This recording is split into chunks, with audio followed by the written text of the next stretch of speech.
He had tremendous natural talent, you know, tremendous. He'd be walking about and all of a sudden he'd move, you know, and he had tremendous talent. I think he's one of the nicest men I've ever met. He's one of the greatest players I've ever seen. I think the word electric sums up Denis Law really, because he was so bright and sparks seemed to be flying everywhere whenever he was around. He was creating problems for defenders. If goalkeepers dropped the ball even 6 inches, he was like greased lightning and he had it in the back of the net. Oh, one of the all-time greats, isn't he? No doubt about it. Denis Law was someone special. You never get people like Denis Law. He was absolutely, I would think, probably one of the greatest players inside the box and goal scorer you've ever seen in your lifetime. Denis is a dynamic person, and I think he was a person that caught the spectators' eyes. You know, the long, blonde, flowing locks, the electrifying burst, and tremendous athleticism, and, you know, he scored goals which everybody loved to see. Denis Law was the king of Old Trafford, the hero of the Stretford End and one of the greatest players these islands have ever produced. Now he lives in retirement in Manchester, but we took him back to Aberdeen, to Printfield Terrace, where the story of the king started. I was born in Aberdeen and I was the youngest of 7. My father was a fisherman. He was a trawlerman for, I think, 40 years. I mean, I didn't really know my dad because in those days, my father would go to sea on a Monday morning and wouldn't come back until the Saturday morning. Of course, he'd been at sea all week, so he'd be out having a few drinks on a Saturday.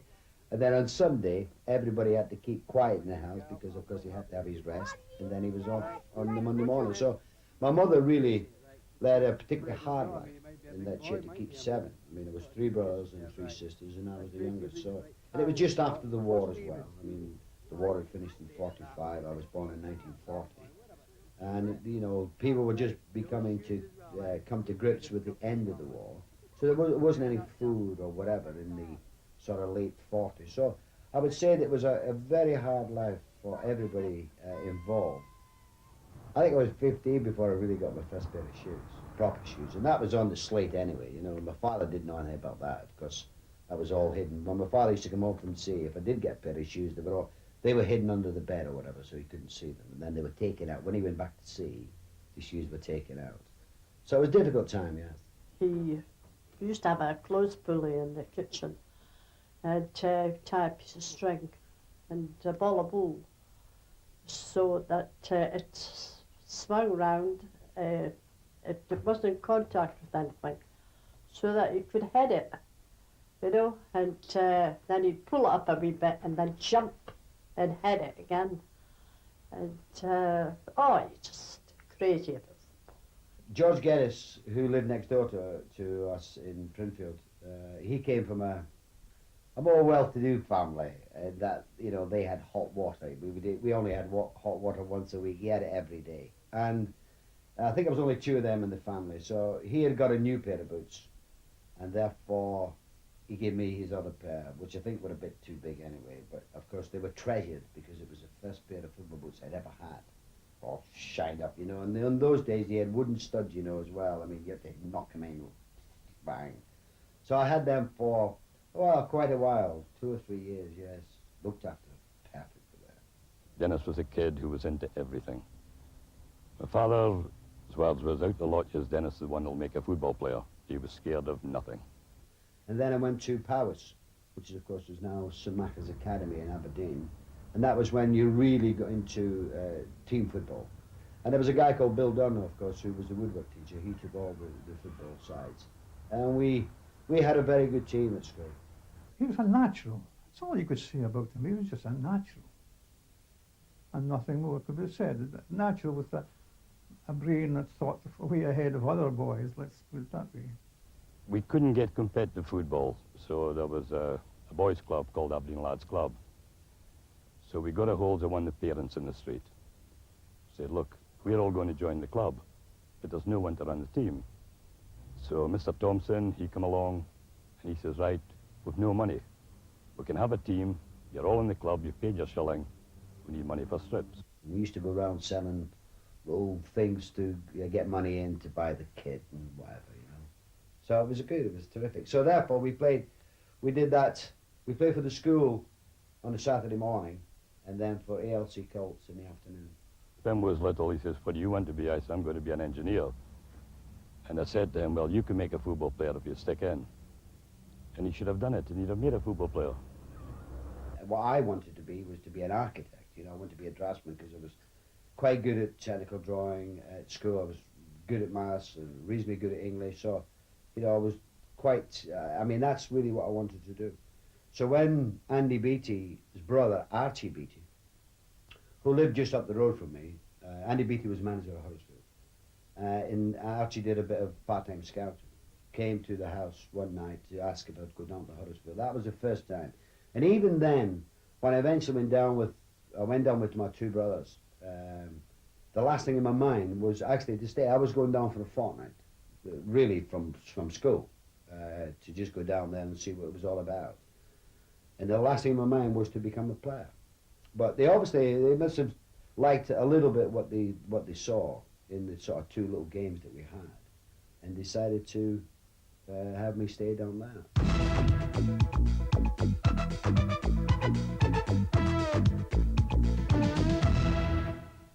I just remember this little boy. I was just come out of the forces, and I was in digs with 3 or 4 other lads, and they said the little lad coming into the digs, keep your eye on him, what have you. And he really didn't look much above 12 years of age. And again, everybody would, oh, this lad's going to have no chance at all.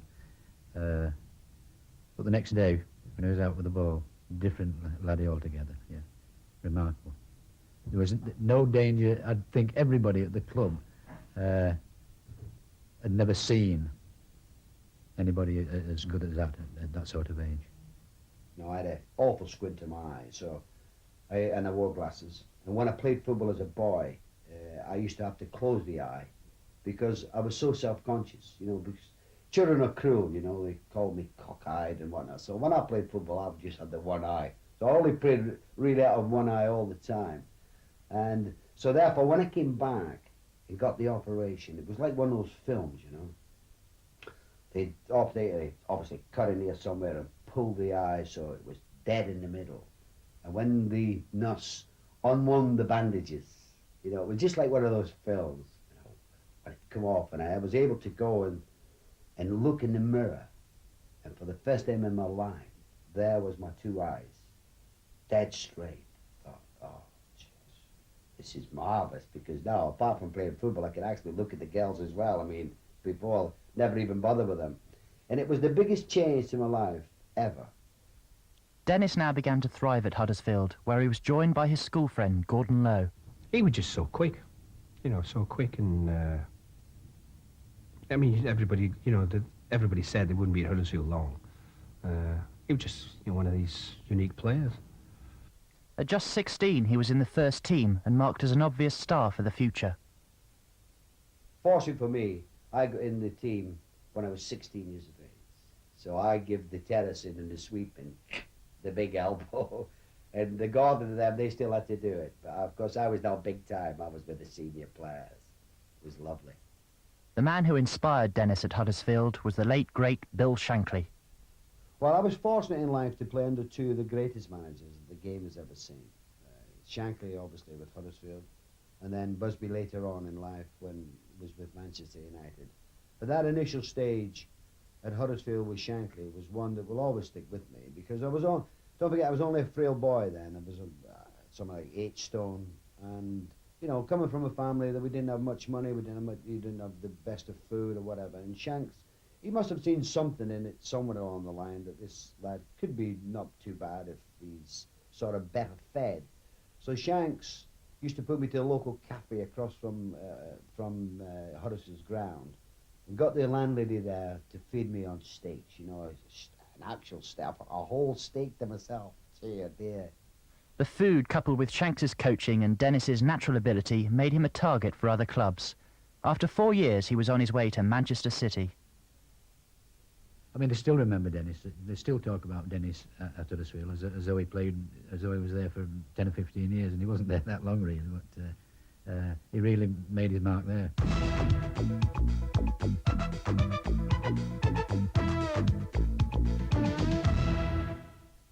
Well, it was I think, 53 or 55,000 pounds, which was enormous money, wasn't it? And again, in those days, there was no 5%, so I mean, I didn't get anything at all. But it was a huge fee, and of course, that brought a lot of attention. And people asked you, you know, does the fee bother you, you know? And obviously, the answer that you've got to give to the media, whatever, is no. The fee does not bother me one bit. That, of course, is complete lies, because in the back of your mind, it is a huge burden. It was a burden that Denis got used to, as 3 times he became Britain's most expensive player as he moved from Huddersfield to City for £55,000, from City to Torino for £110,000, and then from Torino to Manchester United for £115,000. But at Main Road, City did not really have a good enough side to give the country's costliest footballer the right platform for his talents, and his stay was to be short. They were still a big club, although they were struggling, and to go there, and again, in those days, with huge crowds. I mean, 40,000 was not unusual, 45,000 to play. And of course, the derby game with United, which came the next season, when it was a full house of, I don't know, 60-odd thousand. Just the atmosphere was electric. And of course, the rivalry between the two clubs was enormous. I was skipper at the time then, of course, and I took him under my wing here. But he thought he'd left a better side in Huddersfield than when he came to Manchester City. But you could tell there and then that, I mean, well, after seeing him, I mean, he covered every blade of the pitch, you know, up and down like the old inside forwards used to be.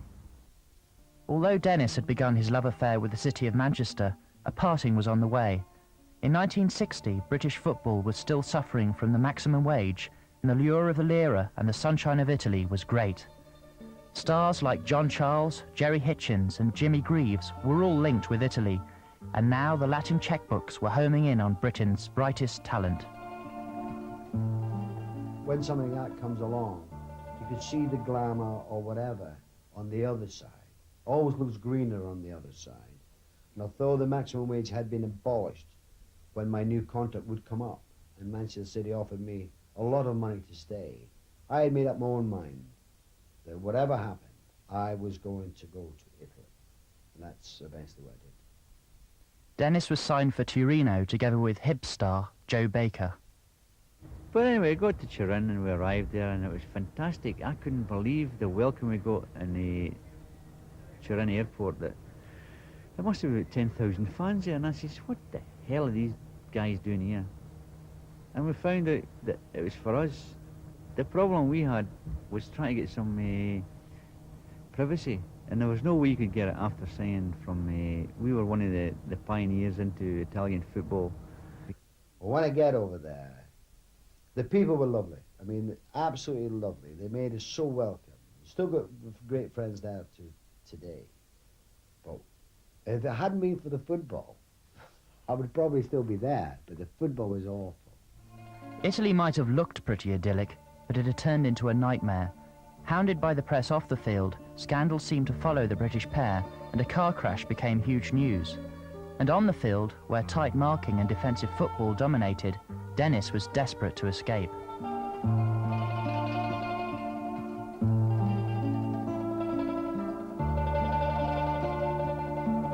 And I went back to the flat that night. No Denis.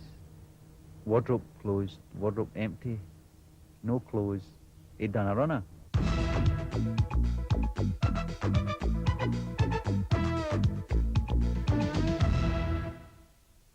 Fortunately, it was Matt Busby who came to the rescue.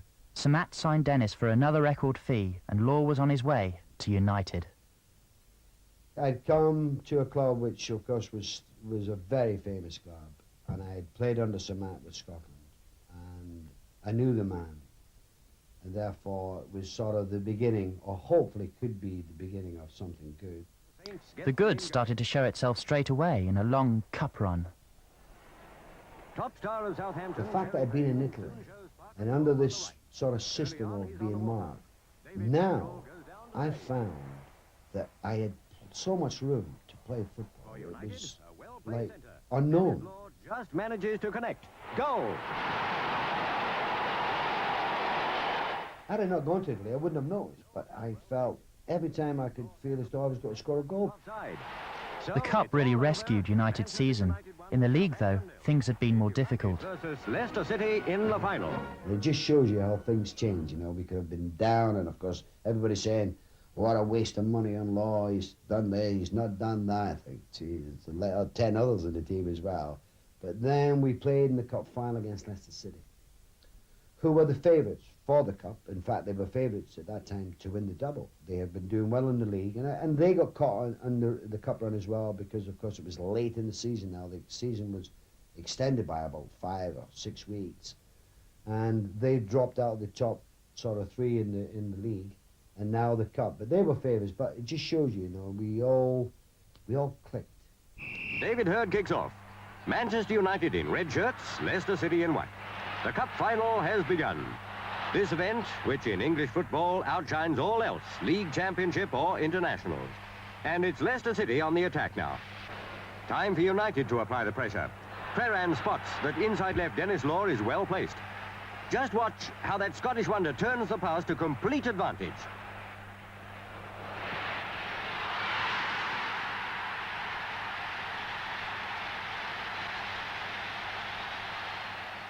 United have scored the all-important first goal.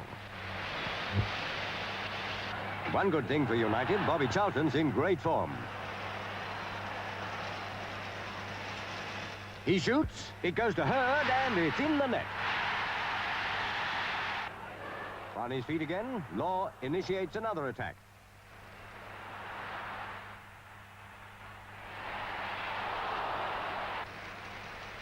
But United don't intend letting City off the hook. Danger man Denis Law hits the post, or he'd have scored again. Law just can't tear himself away from this Wembley turf.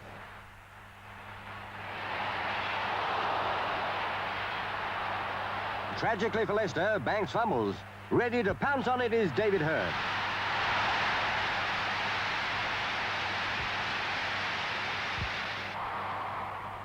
United's captain, Noel Cantwell, leads his men up to the royal box.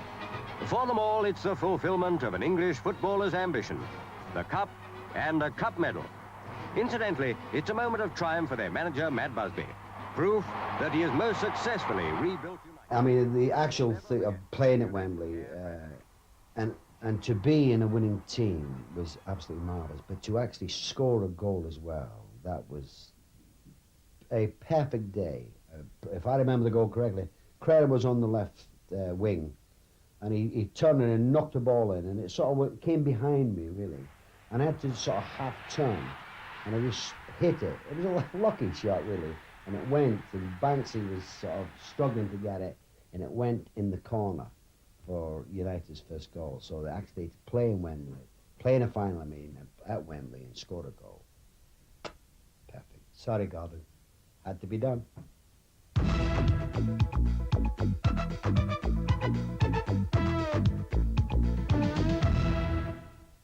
That started really the beginning of a lovely time for Manchester United because we'd won the Cup, but we're now in the European Cup Winners' Cup as well. We're in the Charity Shield final, and that next season a young boy came into the team. He was only 17 years of age, by the name of George Best. And of course we all know what happened to Bestie and become one of the greatest players the game has ever seen. So I was lucky in that I not only had a great manager, Busby, also in the side were 2 world-class players, Bobby Charlton and George Best, along with Pat Creran and Nobby Stiles, a good goalkeeper, Alex Stepney, and the nucleus of a side that was going to go on for the next 5 years anyway, and win most of the honours that you could possibly win in the game. The 60s, George Best, the Beatles and swinging London. And Denis, the trawlerman's son from Aberdeen, was at the heart of it all. The 60s were about fashion, and no team was more fashionable than Manchester United.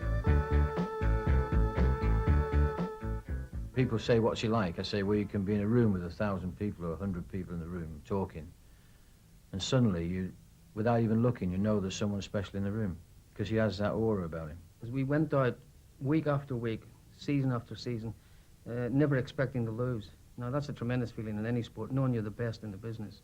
And we felt we were. We never, I mean, today some teams think a draw away from home was a good result. If we got a draw, we were disappointed. I mean, the whole team just oozed of confidence in the fact that we'd won it. To win the cup was lovely. But now we had to go out and win what you would like. Every player would really swap it for would be the league.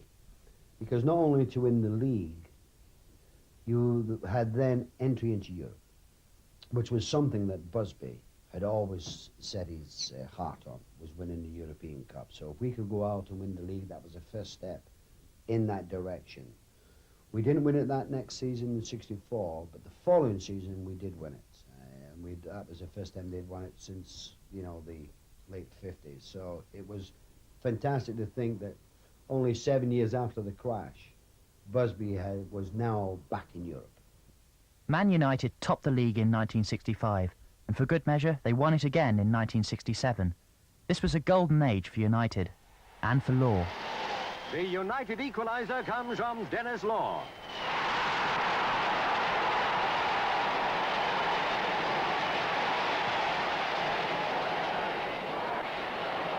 David Hurd's brought down, a penalty. From the spot, Law makes no mistake. United again, and the great Denis Law gets his hat-trick.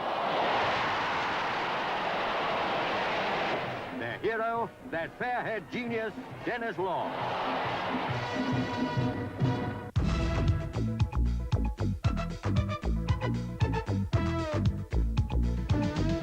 Over the next few years, Denis stamped himself as one of the all-time greats. The Stretford End called him the King.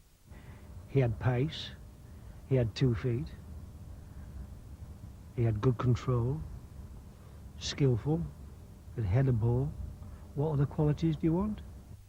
He was absolutely unbelievable. He was sensational. In the air, he's very brave, and he would tilt at these windmills, you know, these great big centre halves who used to come here, and he didn't just tilt at them, you know, he'd have a go at them, and it was unusual for somebody as slight as him to be so aggressive. But he was a brave player, great in the air, and just had this little spark that's needed in a goal scorer. He just found that little extra yard, was always in the right place at the right time, and had complete confidence when he got through with just the goalkeeper to beat.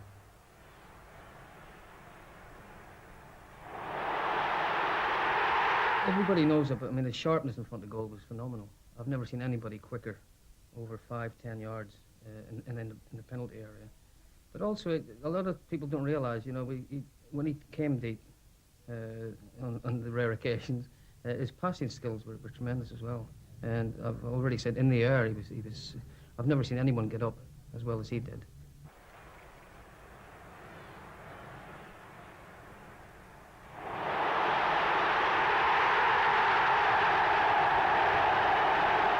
Denis could turn on a sixpence.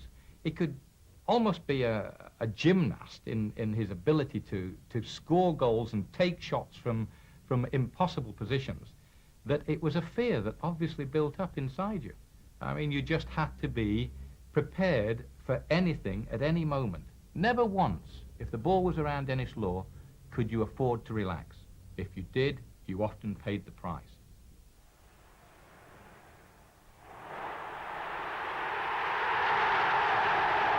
He didn't have a weakness. I mean, as a player, if you really sort of sit down and analyse it, I think, you know, you could say people were either stronger one way, or they didn't relish physical challenges, or they were not particularly quick. If you were super critical, but I mean, I don't think Denis had a blemish in his makeup as a footballer. It's corny now. Everybody talks about characters, but Denis, the charisma he had, he lit the place up. When you stood on the terracing as a boy, he was magical. Everything about him, be it to the linesman, the referee, whatever, the crowd responded to him. There was always something going on. And then I was fortunate when I had to sign apprentice, and got it first hand with him. It was tremendous. Denis was far more than just a footballer. He was a great entertainer too. He seemed to want to please the crowds. People put that to me years later. I mean, I I didn't really, well, I didn't go out to do it intensely. And if I did bring something to that side of it, i.e. when I scored a goal, or, you know, put the finger up or whatever, that maybe would have been taken back from Italy. And I always sort of held my sleeve like that, you know, which was really a Scottish thing. Because you know, well, you know the reason I did that was to wipe my nose. I didn't like short sleeves, see, because you couldn't wipe your nose. That was... We're trying to have a serious conversation. If anything was coming into the box and you didn't get all of it quickly, or if there was any mistake at all, he'd be on and pounce. I mean, as you well know, and most people who watched him play, he'd score most of his goals around about the 6-yard box. He was a brave lad. He'd go in there where angels fear to tread.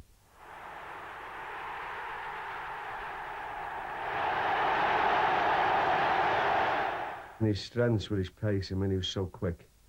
His reflexes, he could finish with either foot. I mean, he scored more goals of balls just dropping in the box, hitting somebody and dropping. Dennis would be on it like a flash. The ball had come off the keeper. Only had to come off him a little bit, and it was in.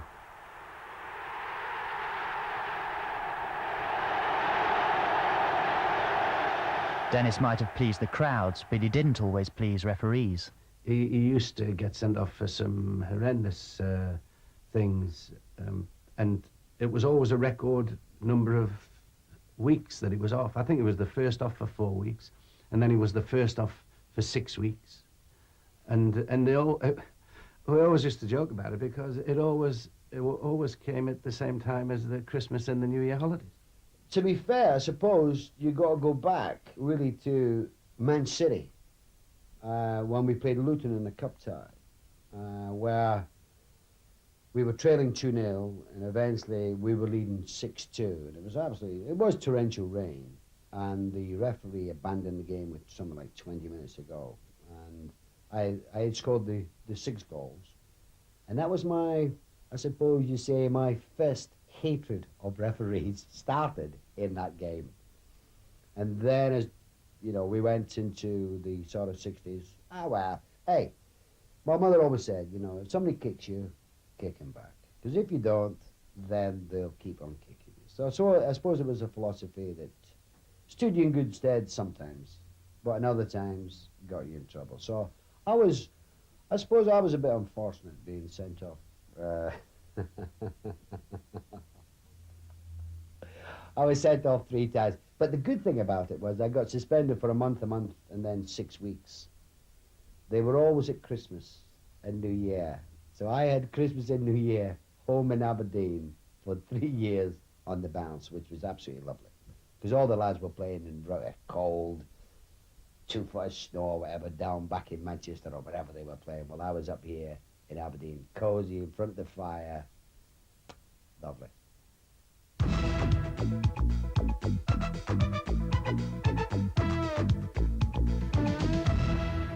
In 1964, Dennis became only the 2nd British player to be voted European Footballer of the Year, and United now gave him the international stage to display his skills. Lisbon kick off, attacking the goal this end. They say up here that Denis Law is the finest inside forward, and here's a goal to prove it. Lisbon retaliates, just lacking the finishing power to equalise. Bobby Charlton's on top form these days. He nets United's 2nd goal. The Portuguese goalkeeper, Cavallo, keeps out further trouble before the interval. United kick off in the 2nd half. 2-0 is a useful score, but they need more if they're to go to Lisbon with a winning lead. 17-year-old George Best passes to Law, and escape for Lisbon. Stiles is fouled by Alfredo, a penalty beyond question. Law bangs it home. Lisbon are stung to all-out attack. Good work by Gaskell, saves Manchester United here. George Best centres to Charlton, and again the referee awards a penalty. There's some doubt about this one, and every Portuguese becomes as eloquent as Cassius Clay.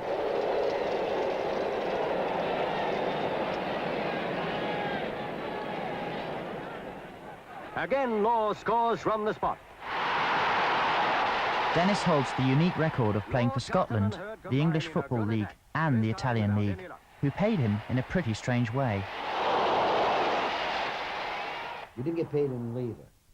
We got paid in actual nuggets of gold. It was an actual nugget. I've never seen a nugget of gold in my life, but that was your fee. It was a nugget of gold. And I played against, we played against England at Old Trafford. And that was the full England team as well. And we beat them 2-0. And then we came up and played Scotland at Hampden Park, which is obviously a much more difficult game. I mean, playing the Scots. And we drew, I think it was 0-0. It was 1-1 or 0-0. It was a draw anyway. But our payment was in 2 absolute nuggets of gold, which, being Scottish, as soon as we go back to Italy, we sold. Never before, perhaps, has such an array of talent been assembled for one match, as we shall see in this game, representative of the 127 countries that play association football. In 1963, Denis was honoured by being selected to play for the rest of the world against England in the FA Centenary game. He fitted in perfectly at the highest level. Giving an outside chance to Law.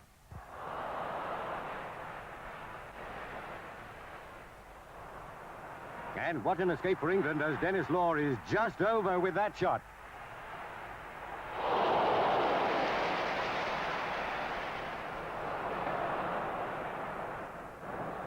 It's Di Stefano who starts an attack now. He passes to Law. To Hento at outside left. He centres, and what a relief for England when Di Stefano's shot is cleared.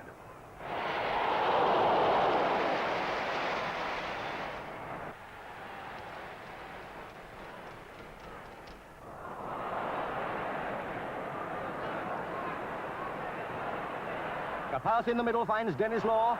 He eludes Banks and scores the equaliser.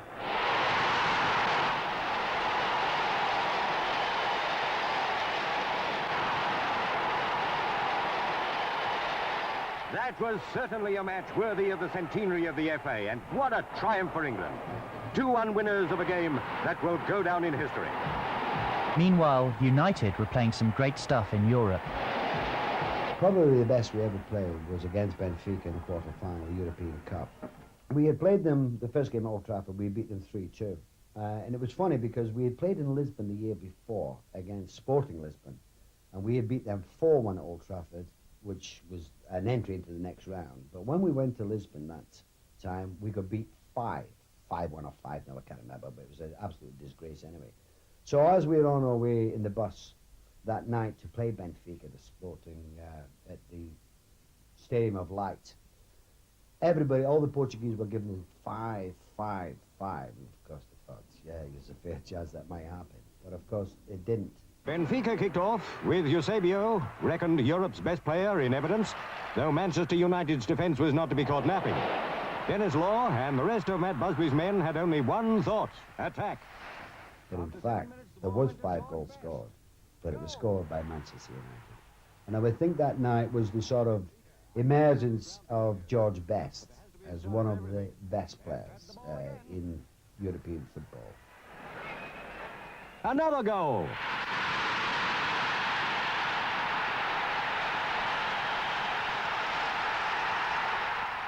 Bobby Charlton started another attack.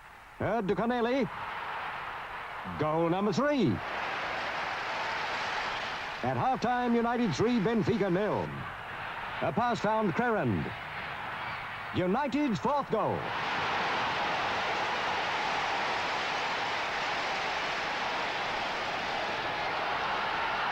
It was only right that Bobby Charlton should get one himself. Goal number 5. And to control the game right from the beginning and give them a beating of 5, which they probably never ever had before or since, was the most perfect match that we had ever played as a team. But United had to wait until 1968 to reach the European Cup final, and when Matt Busby's dream came true, Law was a notable absentee. I didn't play in the return game, the semi-final, which the lads drew 3-3 to elect him to play Benfica in the final. And therefore I couldn't very well get into the team then. You know, I'd missed the second game, and all the lads who played in that game, really, they deserved to go. So whilst the players were playing at Wembley against Benfica, and Busby said to me, what do you want to do? Do you want to come down for the final or what? I said, well, I'd rather get into hospital, get the cartilage operation done, and gives me more time to get fit for the beginning of the season. So while the lads were all enjoying themselves at Wembley, poor DL, I was in hospital having an operation. Denis was back, though, for the World Club Championship the following season. The pitch was often more like a bear pit than a field of sport, and the audience didn't like it. Before United took a free kick... Studiantes means students. And I think the guy who was marking me was training to be a dentist. Try to take my teeth out during the game. That bad-tempered match brought to a close a glorious era at Old Trafford, and a great time for Denis.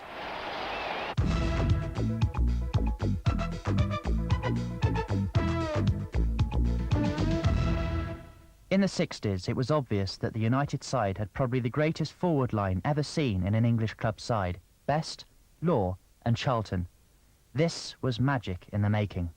Well, to be fair, I never thought of it like that at all. I just felt that we were under a manager who enjoyed his football, and of course, we had stinkers like everybody else, but you felt with those three in the side that if I'm having a stinker, Bestie's not going to be having a stinker, or Bobby, or even if two of us are, there'll be the other one to do it. And that is like really a perfect team, isn't it? Or near enough a perfect team. If somebody's not doing it one day, the others are doing it, because you can't always play well. He enjoyed it so much, and he wanted to make people enjoy it as well, and that's what I try to do. And the two of us together, and it was just, if you watch film clips of all of us, I mean, you can see when a goal scored. I mean, we were all friends in the team. There was no backstabbing, no little cliques. We were all friends. When we finished training, we went and had a couple of pots of tea together and talked general. It was just, we were all friends. It was just nice to be part of the whole setup. Well, I feel very proud, really, because people always say that it was the golden age, and they say, well, the best Law and Charlton era. It was a period of time where every time you came down here, it was full. There were dramatic things going on all the time, you know, European matches and FA Cup ties. There was all generating tremendous enthusiasm for the fans, and and I'm proud to be part of that, because it was unique. I think it's nice to sort of be remembered in that light. And of course, at the time, you don't think of it like that. I mean, you are just playing your football, and if the accolades go to Bestie or whatever to Bob, it doesn't really make it. It's the team, and I mean that's all cliches really, but it is the team, and that was the most important thing. And as the years have gone on, yes, I think sometimes you become a better player when you're finished. Because as the years go on, people forget the bad games that you played. And really, the way that none of us ever played a bad game. And that's the beauty of aging. Nobody wants to age, but as you age, the memories of bad games go fainter and fainter and fainter. And now, every game I play for United, I played absolutely superb. A lot of rubbish, absolute rubbish. But that's how it happens.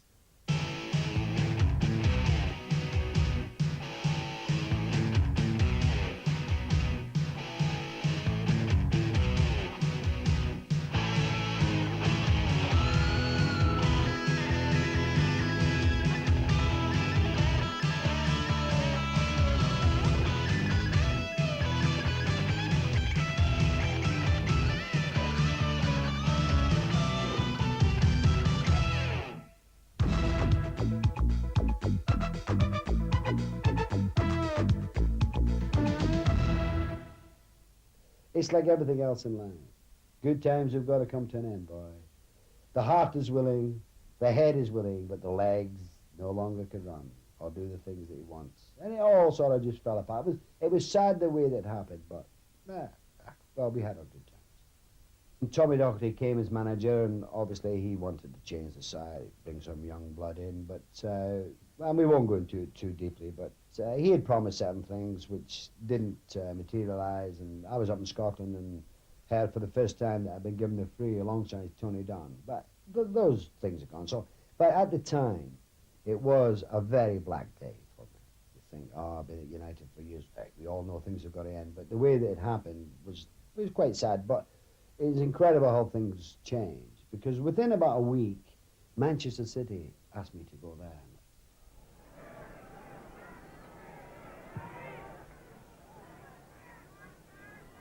This is Denis Law. Can he get in a shot? It's there! He's never been the greatest trainer in the world because he didn't have to do.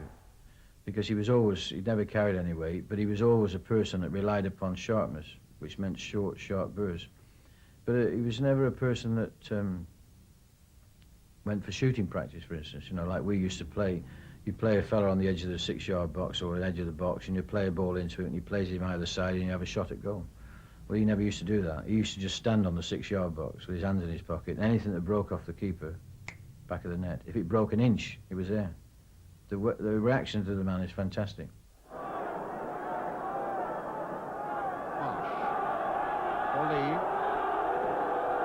a naughty one. That's Law.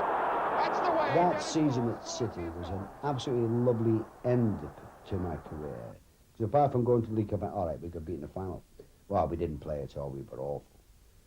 Got back into Scotland, went to the World Cup. But prior to going to the World Cup was a game that really I don't think it will ever leave me. And people say it put United down. It didn't actually put them down, because they had a couple of games left.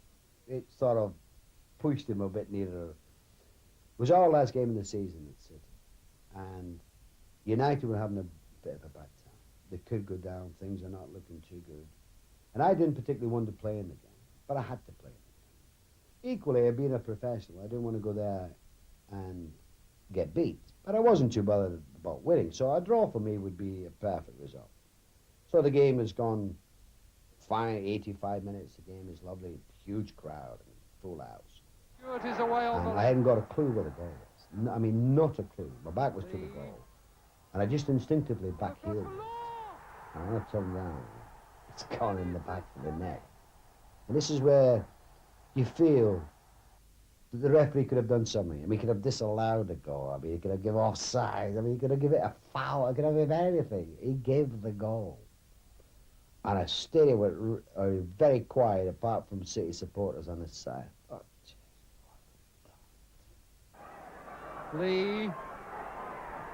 Pulled across for Law! Denis has done it!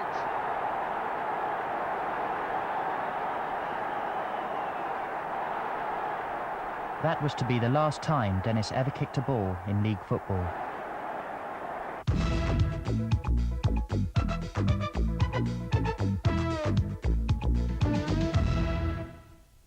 Scotland on the left. Denis's football career at home might have ended, but his ambition to play in the World Cup finals for Scotland was about to be realised. Denis was the youngest player ever to be capped by Scotland, and his patriotism, especially against the English, was legend. Was it to be the shape of things to come? Inside left for Scotland was Denis Law, but Springett cut off an early effort. Yeah, I played against him for England. I don't know, can't remember whether it was at Hampden or at Wembley. It doesn't really matter. But he hit me. I mean, he literally hit me.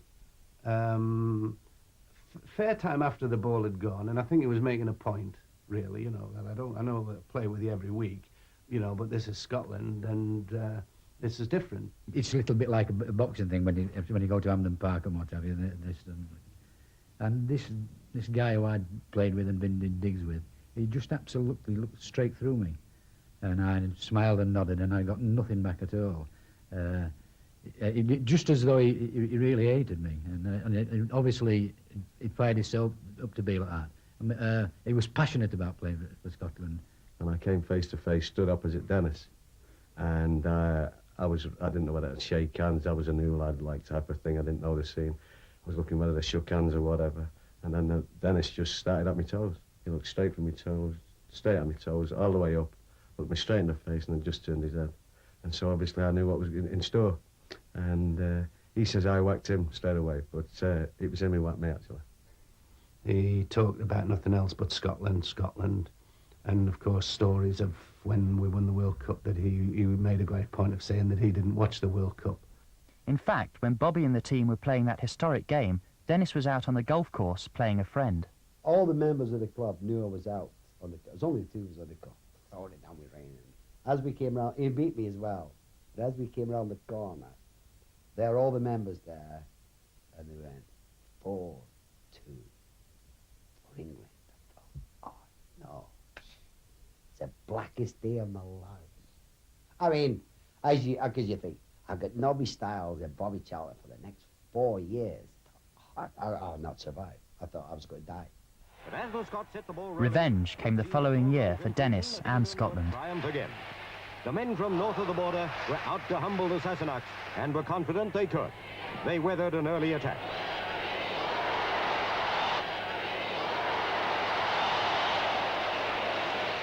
After 19 games without defeat, England had the shock of their lives. Denis Law scored for Scotland.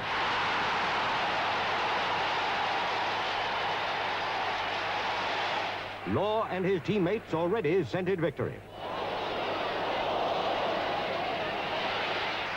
Maybe that escape galvanized Scotland into decisive action. Bremner had the ball. He passed to Law, to Lennox, and it was the Scots' second goal.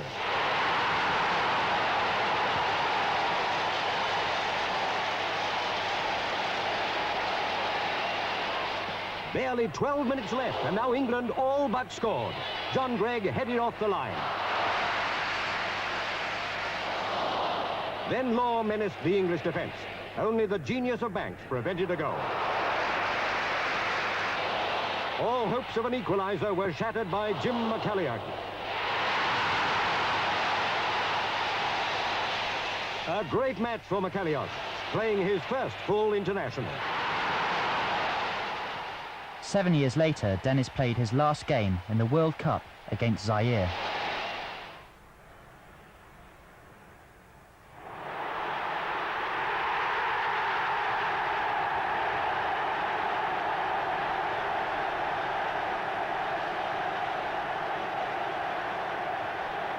I didn't feel that it was right to come back from the World Cup with your country and go into reserve team football.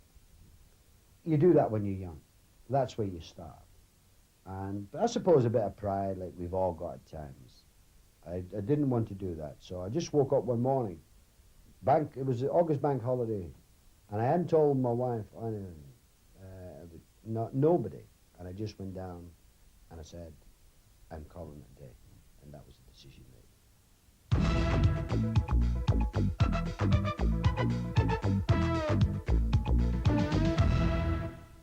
He was the king, the one and only king, you know. And they idolised him, and quite rightly so. And when he scored, he was special. And that's what people went to see. That's why they used to get 67,000 people going to watch Manchester United. And I can't tell you, about 60,000 of those went to see Denis Law. That is how special he was. They'd want to go because they'd want to take their son, or they'd want to go themselves, and they'd want to be able to say, once it got to the latter years, to turn around and say, oh, I saw Denis Law play. He was quite unbelievable. He was so special. He will be known as one of the great footballers of all time, Denis Law. As a person, I think the world of him. He had tremendous natural talent, and he was a great, great player.